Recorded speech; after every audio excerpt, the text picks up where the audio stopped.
بے فکر رہو تم اس بات سے کہ تمہارے رسول کو ہم پکڑ کے لائیں گے، نہیں لاؤں گا، لیکن تو اپنی زبان سے صرف اتنا کہہ دے، کاش آج محمد میری جگہ پر پھنس جاتے اور میری جان بچ جاتی، میں نکل جاتا۔ حضرت خبیب جواب دیتے ہیں، اے کافرو،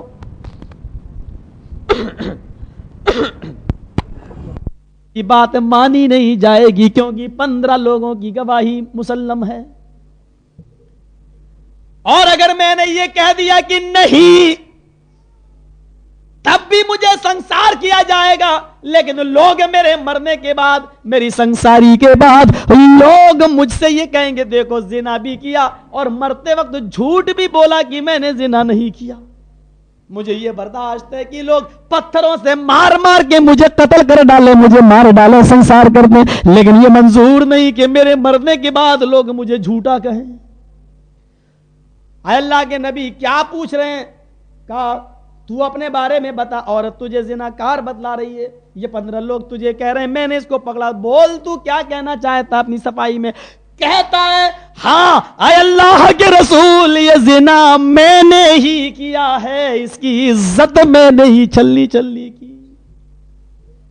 معاملے کبھی کبھی اس حد تک پہنچ جاتے ہیں، ایک آدمی کو اپنی حقیقت بیان کرنے کے لیے سچ بول رہا ہے تو یہ جانتا ہے کہ ہم پھر بھی نہیں بچیں گے، اس نے جھوٹ بول دیا، چلو میں نے ہی زنا کیا ہے، کم سے کم میرے مرنے کے بعد تو مجھے جھوٹا نہیں کہا جائے گا، ٹھیک ہے اس کو اندر کرو، اور جمعے کے دن اس کو پتھروں سے مار مار کے ہلاک کر دیا جائے گا۔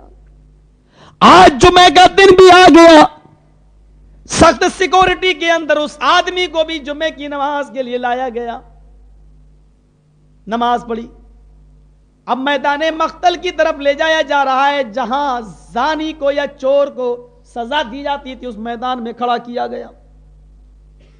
عورتیں بھی جمعے کی نماز پڑھنے کے لیے آتی تھی، ایک عورت نے گزارش کی اے اللہ کے رسول جب زانی کو سنسار کیا جائے تو ہم بھی دیکھنا چاہتی ہیں کہ زانی کو کس طرح سنسار کیا جاتا ہے، تاکہ عورتیں بھی ڈر جائیں اور زنا کے قریب نہ جائیں، جب یہ دیکھ لے کہ کتنا سخت سزا دی جاتی ہے اور کیسا تڑپ تڑپ کے زناکار مرتا ہے۔ آپ نے اجازت دے دی اور عورتوں کو ایک ایسی جگہ پر رکھ دیا جہاں مرد تو ان کو نہ دیکھ سکیں، لیکن عورت اس زانی کو جو سزا دی جا رہی ہے اس کا دیدار کر سکے، تڑپ تڑپ کے مرتا ہوا اس آدمی کو دیکھ سکے، اور زنا کا خوف ان عورتوں کے دلوں میں بھی آ جائے، کیونکہ زنا عورت کی طرف سے زنا کی پہل پہلے ہوتی ہے، مرد کی طرف سے بعد میں، اور اگر ایسا نہ ہوتا تو قرآن میں مؤنث کا جملہ پہلے نہ آتا، الزانیۃ والزانی فاجلدوا کل واحد منہما، زنا کرنے والی عورت اور زنا کرنے والا مرد دونوں کو 100 کوڑے مارو۔ حالانکہ چور کے لیے فرمایا سارق والسارقۃ فاقطعوا ایدیہما، چوری کرنے والا مرد اور چوری کرنے والی عورت دونوں کے ہاتھ کاٹ دو، وہاں مرد پہلے کا چور، کیونکہ چوری کرنا بہادری والا کام ہے اور یہ مرد میں زیادہ ہوتی ہے، اس لیے یہاں چوری کے لیے مرد کا لفظ پہلے استعمال کیا۔ زنا میں شہوت عورت کے اندر زیادہ ہوتی ہے، اس لیے زنا پہلے عورت کی طرف سے ہوتا ہے، اور جب تک عورت نہ چاہے اللہ کی قسم مرد سے زنا کا صدور ہی نہیں ہو سکتا۔ یہ الگ بات ہے کہ جبرن، یہ الگ بات ہے جبرن، زنا بالجبر، زنا بالرضا جو ہوگا وہ عورت کی طرف سے پہلا ہوگا، عورت کی طرف سے۔ یہ جو زنا اس عورت کے ساتھ ہوا یہ زنا بالجبر تھا، یہ زنا بالرضا نہیں تھا، اس لیے مرد کی طرف سے پہل ہوئی۔ عورت تو مجبور تھی، عورتیں ایک لائن میں لگی ہیں، دیکھ رہی ہیں اس منظر کو، صحابہ نے اپنے ہاتھوں میں پتھر اٹھا لیے، صرف نبی کا حکم نکلنے والا ہے کہ مارو، اضربوا عنقہ واضرب الاحجار، پتھروں کو پھینکو۔ ابھی حکم دینے والے تھے اللہ کے نبی صلی اللہ علیہ وسلم، آپ نے کچھ گفتگو کی، آخری رائے، آخری تمنا، آخری خواہش، جو اصول ہوا کرتے تھے وہ آپ نے اس سے پوچھے، کچھ کھانا پینا۔ اس آدمی نے کہا اے اللہ کے نبی میری آخری تمنا یہی ہے کہ آپ اپنے صحابہ کو جلدی سے حکم دے دیجئے کہ وہ مجھے پتھر مارے تاکہ میری اس بہن کو تسلی ہو سکے جس کی عزت میں نے لوٹی. اچھا صحابیوں تیار ہو؟ کہاں ٹھیک ہے تو ہاتھوں میں پتھر لے لو. صحابہ نے پتھر اٹھا لیے.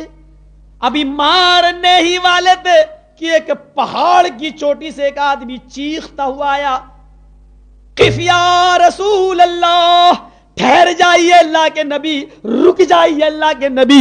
اپنے صحابیوں سے کہیے, ساتھیوں سے کہیے کہ پتھر نیچے پھینک دیں, ابھی اس آدمی کو مارنے کا حکم نہ دیں. معاملہ رک جاؤ کیا بات ادھر. اے اللہ کے نبی اس بیچارے کا کیا قصور ہے؟ کہا اچھا بڑے ہمدرد نظر آ رہے ہو, کیا بات ہے؟ کہا یہ زناکار ہے. کہا اللہ کے نبی یہ زناکار نہیں, نہیں عورت اس کو زناکار بتا رہی ہے. یہ 15 لوگ کھڑے ہیں, یہ اس کو زناکار بتلا رہے ہیں, اور خود یہ آدمی بھی جرم قبول کر رہا, کہہ رہا ہے کہ میں نے یہ زنا کیا ہے, اور تو کہہ رہا ہے کہ یہ زناکار نہیں. کیا یہ لوگ جھوٹ بول رہے ہیں؟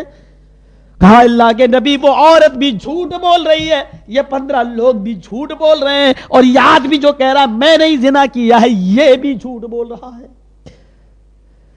کیا اس نے زنا نہیں کیا؟ کہا اللہ کے رسول بالکل نہیں, یہ زناکار نہیں ہے, اس نے زنا نہیں کیا, اس کو چھوڑ دو, یہ بے قصور ہے. کہا اگر یہ بے قصور ہے تو مجرم کو کیا زمین کھا گئی یا آسمان نکل گیا؟ کہاں گیا اصل مجرم؟ وہ گناہگار, وہ زانی کہاں ہے؟ کہا اللہ کے رسول وہ زناکار آپ کی آنکھوں کے سامنے کھڑا ہے, وہ مجرم آپ کے سامنے کھڑا ہے, وہ قصوروار آپ کی آنکھوں کے سامنے. اصل مجرم میں ہوں. اس عورت کی عزت کو میں نے چھلی چھلی کیا, اس عورت کی عزت کو میں نے لوٹا. معاملہ سنگین ہو گیا. عورت تو اس کو بتا رہی ہے, یہ لوگ اس کو بتلا رہے ہیں, اور یہ آدمی بھی اپنے آپ کو بتلا رہا ہے. کیا بات ہے؟ اب اس سے پوچھا جو بے قصور تھا, اللہ کے رسول کیا بات ہے, یہ کیا کہہ رہا ہے؟ کہا میں نہیں جانتا کہ یہ قصوروار ہے یا نہیں, کیونکہ یہ دوڑ رہا تھا اللہ کے رسول, میں نے اس کی پیٹھ تو دیکھی ہے, اس کا چہرہ نہیں دیکھا, اس لیے میں بتا نہیں سکتا کہ یہی تھا کہ کوئی اور تھا. کہا تم اس کو پکڑنے کے لیے دوڑ رہے تھے؟ کہا اللہ کے رسول میرے آگے کوئی تھا, میں اس کو پکڑنے کے لیے دوڑ رہا تھا, یہ اقبال جرم کر رہا ہے تو یہی ہوگا. تم نہیں تھے؟ کہا اللہ کے رسول میں نے یہ سوچ کر اقبال جرم کر لیا کہ میرے مرنے کے بعد لوگ مجھے جھوٹا نہ کہیں. آپ نے کہا اچھا. ان لوگوں سے پوچھا کہ کیا کہتے ہو, تم نے اس کو پکڑا اور یہ بھاگ رہا تھا. کہا اللہ کے نبی میرے آگے تو یہ بھاگ رہا تھا, لیکن اتنا سچ ضرور ہے کہ جب میں نے اس کو پکڑا تھا تو یہ کہہ رہا تھا مجھے چھوڑو, میرے آگے کوئی بھاگ رہا ہے. یہ کہا تھا کہ ہاں. کہا اس عورت کو بھی بلا لو, پھر سے دیکھ لے ان دونوں میں اصل مجرم کون ہے, تاکہ کوئی بے قصور نہ مارا جائے. اس عورت کو بلایا, ادھر آؤ. آئی, دونوں مجرموں دونوں کو سامنے رکھا, اصل مجرم کو بھی اور بے قصور کو بھی, اور اس عورت سے کہا قریب سے آ. اس عورت نے بالکل قریب آئی, کہا دیکھ لے ان دونوں میں اصل مجرم کون ہے. اس نے ایک بار اس کو دیکھا, قریب سے اس کو بھی دیکھا, اس کو دیکھا, اس کو دیکھا, اس کو دیکھا, اس کو دیکھا, بار بار دیکھتی ہے. اللہ کے نبی فرماتے ہیں بتا کس نتیجے پہ پہنچی اصل مجرم کون ہے؟ کہنے لگی اے اللہ کے رسول رات اتنی اندھیری تھی کہ زنا کرنے والے کا چہرہ مجھے دکھائی نہیں دے رہا تھا, اب مجھے معلوم نہیں کہ ان دونوں میں اصل مجرم کون ہے. اے اللہ کے نبی یہ اقبال جرم کر رہا ہے تو یہی ہوگا, مجھے نہیں معلوم, رات بہت اندھیری تھی, زنا کرنے والے کا چہرہ مجھے نظر نہیں آ رہا تھا, اب ان دونوں میں سے کون اصل مجرم ہے مجھے نہیں معلوم, یہ قبول کر رہا تو یہی ہوگا, اسی کو سنسار کر دیجئے. آپ نے کہا جاؤ اس کو میدان میں لے جاؤ. اس کو میدان میں لے جایا گیا, پتھر صحابہ نے اٹھا لیے. اچانک نبی کی پیشانی پہ پسینہ آنے لگا, آپ بیٹھ گئے. صحابہ سمجھ گئے کہ وحی کا نزول ہو رہا ہے, جبرائیل کوئی خبر لے کے آئے. تھوڑی دیر میں مسکراتے ہوئے اٹھے, کہا صحابیوں اللہ نے اس آدمی کی توبہ کو پہاڑی کے پیچھے جو یہ کر کے آیا قبول کر لیا ہے, اس کو معاف کر دو, اس کو چھوڑ دو, اللہ نے اس کے گناہ کو معاف کر دیا ہے. کہا اللہ کے رسول زناکار کی سزا تو ملنی چاہیے, اس نے ایک عورت کی عزت کو لوٹا ہے, اس کو سنسار ہونا چاہیے. فرمایا ہاں سنسار کرو, ایک زناکار کو اس کی زنا کی سزا ملنی چاہیے, لیکن اس نے گناہ تو کیا ہے, اس کی سزا دیتے ہو دو, لیکن یہ بتاؤ اس نے وقت پر پہنچ کر ایک بے قصور کی جان بھی بچائی ہے. اگر وہ وقت پر نہ آتا تو ایک بے گناہ مارا جاتا. اس بے قصور کی جان بچانے کا انعام اس کو کیا دیتے ہو؟ اللہ نے اس کو یہ انعام دے دیا ہے اور اس کی توبہ قبول کر لی ہے, تم بھی اس کو معاف چھوڑ دیا گیا اس کو. یہ پورا واقعہ میں نے آپ کے سامنے رکھا. کوئی ماں کا لال اس کو واقعے کو جھوٹا کہنے کی جرت نہیں رکھتا, اور جب جھوٹا نہیں کہہ سکتا تو اس واقعے سے حدیث کے کتنے مسئلے مستنبط ہوتے ہیں نکال لو اور اس پر عمل کرنا شروع کر دو. واقعہ مانتے ہو صحیح ہے تو اس سے کتنے مسئلے نکل رہے ہیں. عورت فجر کی نماز پڑھنے کے لیے نکلی, پہلا مسئلہ تو یہ نکلا کہ اللہ کے نبی کے زمانے میں عورتیں صرف جمعہ ہی پڑھنے نہیں آتی تھی بلکہ 5 ٹائم کی نمازیں مسجد میں پڑھتی تھی, حتیٰ کہ فجر کی نماز بھی. دوسرا مسئلہ اس حدیث سے یہ نکلتا ہے کہ عورت کہہ رہی ہے اللہ کے نبی ان دونوں کو سامنے کھڑا کر کے, مجھے نہیں معلوم, رات بہت اندھیری تھی اور اندھیرے کی وجہ سے مجھے زناکار کا چہرہ دکھائی نہیں دے رہا تھا, اے اللہ کے نبی اصل مجرم مجھے نہیں معلوم. فجر کی نماز پڑھنے کب نکلی ہوگی؟ جب اذان ہو گئی ہوگی. فجر کی اذان کے بعد نماز کے لیے نکلی اور زناکار نے پکڑ لیا اور وہ زناکار کا چہرہ نہیں پہچان پائی. یعنی فجر کی نماز اتنے اندھیرے میں ہوتی تھی کہ بغل والا بغل والے کو نہیں پہچانتا تھا, یعنی افضل وقت میں ہوتی تھی. ہم غور کریں کہ ہم فجر کی نمازیں کب پڑھ رہے ہیں؟ جب سورج نکلنے والا ہوتا ہے. اسلامی کیسٹ کا مرکز سلفی کیسٹ سینٹر منظور کالونی گجر چوک کراچی. غلط میں ہوتی تھی اور پڑھتے پڑھتے اسفار ہو جاتا. تو عورت اسی وقت نکلی تھی. اس عورت نے بتایا کہ ان دونوں آدمیوں کو ہم پہچان نہیں پائیں گے اصل مجرم کون ہے, کیونکہ رات بہت اندھیری تھی. 2 مسئلے نکلے. تیسرا مسئلہ یہ نکلا کہ اللہ کے نبی کے زمانے میں اتنا بڑا فتنہ ہو گیا, ایک عورت کی عزت لٹ گئی, زنا تک ہو گیا. آج آپ اپنی عورتوں کو کیا کہتے ہو؟ حضرت عمر نے عورتوں کو منع کر دیا تھا. کیوں منع کر دیا تھا؟ فتنے کا زمانہ ہے, اب عورتیں نہیں آئیں. ہم بھی عورتوں کو مسجدوں میں جانے سے اس لیے روکتے ہیں کہ فتنے کا زمانہ ہے. اس سے بڑا فتنہ اور کیا ہو سکتا ہے کہ ایک عورت کی عزت لٹ گئی, ایک عورت کے ساتھ زنا ہو گیا. اللہ کے نبی تو سمجھ رہے تھے کہ فتنہ کتنا خطرناک ہے. آپ کہہ سکتے تھے آج کے بعد اب کوئی عورت فجر کی نماز پڑھنے نہ آئے, آپ اپنے گھروں میں پڑھے. اتنا بڑا فتنہ اور اتنی بڑی مصیبت اس عورت کی اوپر آ گئی اور اتنا بڑا فتنہ پیدا ہو گیا, لیکن اس کے باوجود اللہ کے نبی نے یہ نہیں کہا کہ آج کے بعد عورتیں اپنے گھروں میں نماز پڑھ لیں, بلکہ آپ نے یہی کہا کہ عورتوں کو مسجدوں میں آنے سے مت روکو. اتنا بڑا فتنہ ہو جانے کے بعد جب نبی نے عورتوں کو مسجدوں میں آنے سے نہیں روکا تو اے دین کے ٹھیکیداروں تم کون ہوتے ہو عورتوں کو مسجدوں میں آنے سے روکنے والے؟ بہت آسان مسئلہ ہے میرے پیارے ساتھیوں. ذرا اس سے چوتھا مسئلہ نکالیے. اللہ کے رسول کو علم غیب نہیں تھا. اگر علم غیب ہوتا تو ایک بے قصور کے بارے میں فیصلہ نہ دیتے کہ اس کو سنسار کر دو. وہ تو یہ کہو کہ آدمی آ گیا, نہ آتا تو اللہ کے رسول اس آدمی کے قبولیت پر, اس آدمی کے اقبال پر, جس نے خود ہی یہ کہہ دیا کہ ہاں میں نے ہی یہ کام کیا, اس کے اقبال پر آپ اس کو سزا دے رہے تھے. کیونکہ مجرم خود ہی کہے کہ ہاں یہ بم میں نے چھوڑے ہیں تو پھر بتائیے کہ حکومت کیا سزا دے گی. یہ مسائل نکلتے ہیں. میرے بھائیوں, میں آپ کے اس علاقے میں آیا, لمبی تقریر بھی میری ہو گئی اور وہاں میں نے اب تک میرے 1 گھنٹے 1.5 گھنٹے کے پروگرام ہوئے, آپ کے یہاں کچھ زیادہ ہو گیا. میں نے آپ کا یہ مدرسہ بھی دیکھا جو اس مسجد سے منسلک ہے. میرے بھائیو, آج کل تعلیم کی بہت ضرورت ہے اور یہ ساری باتیں جب تک علم نہیں ہوگا ہمارے پاس نہیں آئیں گی. ہم آپ سے اس بات کی گزارش کرتے ہیں کہ اس طریقے کے دینی اداروں کے لیے آپ بھی دعا کریں, مالی تعاون بھی کریں اور جو بھی جس حیثیت سے ہو اس کی مدد کرتے رہیں. اللہ تعالیٰ دن دونی اور رات چوگنی آپ کو ترقی عطا فرمائے. حضرت آدم علیہ السلام کی قبر مبارک کہاں ہے واقعہ؟ اچھا ایک بات بتائیے, کیا میدان محشر میں اس بات کا سوال ہوگا کہ آدم علیہ السلام کی قبر کہاں ہے؟ چلو میں بتا دیتا ہوں کہ ہندوستان کے اندر ہے, فلاں جگہ ہے یا فلاں جگہ. تو یہ بتائیے ان تمام لایانی سوالوں سے کون سی آپ کو جنرل نالج بڑھانا ہے؟ پوچھو کہ آزر کے باپ کا کیا نام تھا, ابراہیم کے دادا کا کیا نام تھا. یہ سارے سوالات میرے بھائیوں قیامت کے دن نہیں پوچھے جائیں گے. جو چیز پوچھی جا رہی ہے ان کو آپ دیکھیے. آپ کو کیا کرنا ہے؟ ایوارڈ لینا ہے کیا؟ میرے پیارے ساتھیوں, بہت سی چیزیں ایسی ہوتی ہیں جن کے کوئی سوالات نہیں ہیں. نہیں بھائی آپ زیادہ نہیں. آپ لوگ وہ مدرسے کے بارے میں کس نے اعلان کیا تھا؟ ایک بار اور اعلان کر دو صاحب. خطبہ جمعے میں آئندہ دنوں میں اپنے پروگراموں کا شیڈیول برائے مہربانی آگاہ فرما دیں. بھائی اگلا جمعہ تو مجھے معلوم ہے لیکن اس جگہ کا نام نہیں معلوم ہے. ایک جمعہ ہے میرا, وہ ہم آپ کو پھر بتا دیں. جمعہ کا خطبہ بہت ہی مختصر ہوتا ہے اور ہونا بھی چاہیے, اور آج وقت کچھ زیادہ ہو. ہمارے ہاتھ میں بھی نہیں تھا کہ میں وقت سے پہلے پہنچتا کیونکہ ٹریفک کافی تھا جس کی وجہ سے ہم کو یہاں آنے میں لیٹ ہوا.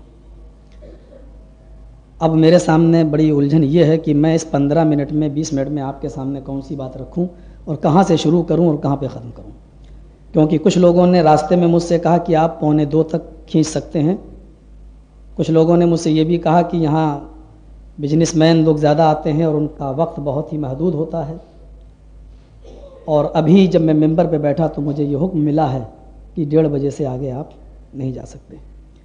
میرے سامنے بڑی الجھن ہو جاتی ہے ایسے موقع پر کہ میں سوچ کے آتا ہوں کچھ اور، لیکن پھر مقرر کے سامنے اور خطیب کے سامنے ایک بہت بڑی الجھن ہوتی ہے، کیونکہ یہ ہم نے ایک فرض کی اہمیت اس کو دے دی ہے کہ جو ہم نے وقت متعین کیا اسی وقت پر ایسا ہونا چاہیے۔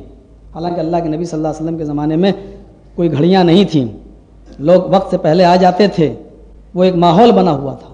ہمارے ہاں بڑی الجھن یہ ہے کہ ایک ماحول نہیں ہے، لوگ اس وقت جمعے کی نماز کے لیے آتے ہیں جب یہ دیکھ لیتے ہیں کہ اب بالکل نماز کھڑی ہونے والی ہے، جبکہ قرآن بہت صاف الفاظ میں کہتا ہے کہ یا ایھا الذین آمنوا اذا نودی للصلاۃ من یوم الجمعہ فاسعوا الی ذکر اللہ، جب جمعے کی نماز کے لیے تمہیں بلایا جائے تو تم اللہ کے ذکر کی طرف دوڑ پڑو، کا مطلب تم جلدی کرو، نکل جاؤ۔ وذروا البیع، اور خرید و فروخت کو چھوڑ دو۔ اس زمانے میں خرید و فروخت کا ماحول تھا، اس لیے مفسرین یہاں یہ لکھتے ہیں کہ جو آدمی جس کاروبار سے جڑا ہوا ہے وہ اپنے اس کاروبار کو چھوڑ دے، یہ مطلب ہے اس کا۔ شادیوں میں باراتیں لیٹ ہو سکتی ہیں، اس پر کسی کو کوئی اعتراض نہیں ہوگا، یہ سارا معاملہ صرف مسجد کے اس امام کے اور اس خطیب کے لیے ہوتا ہے جس کو بیچارے کو اپنی زبان میں کچھ کہنے کا حق نہیں ہے، کیونکہ وہ 1,500 روپے مہینہ پاتا ہے، 2,000 روپے مہینہ پاتا ہے، اور آپ 25 اور 30 اور 35 اور 50,000 روپے مہینہ کماتے ہیں۔ جو اتھارٹی، جو پاور آپ کو کہنے کا ہے وہ اس امام کو حاصل نہیں ہے، کیونکہ ایک بھنگی اور ایک مہتر جھاڑو لگانے کے لیے جب ہمارے دروازے کے باہر آتا ہے تو ہم اس سے کہتے ہیں کہ بھائی صاحب ذرا ادھر بھی لگا دیجیے جھاڑو، لیکن ایک امام اگر 5 منٹ لیٹ ہو جائے نماز میں تو کہتے ہیں کہ حرام کی تنخواہ ملتی ہے تمہیں، کیا کیوں لیٹ ہوئے؟ تمہیں وقت کی پابندی کرنی چاہیے۔ ہم نے ہمیشہ یہ کہا ہے اور آج بھی کہتا ہوں کہ علماء اپنی خودداری کبھی نہ بیچیں۔ امام بخاری رحمۃ اللہ علیہ نے اپنا علاقہ چھوڑ دیا، بادشاہ نے کہا تھا کہ آپ کو میرے بچے کو پڑھانے آنا ہے، امام بخاری کہتے ہیں کہ جہاں میرے پاس بچے پڑھنے آتے ہیں وہاں پر بھیجنا ہے۔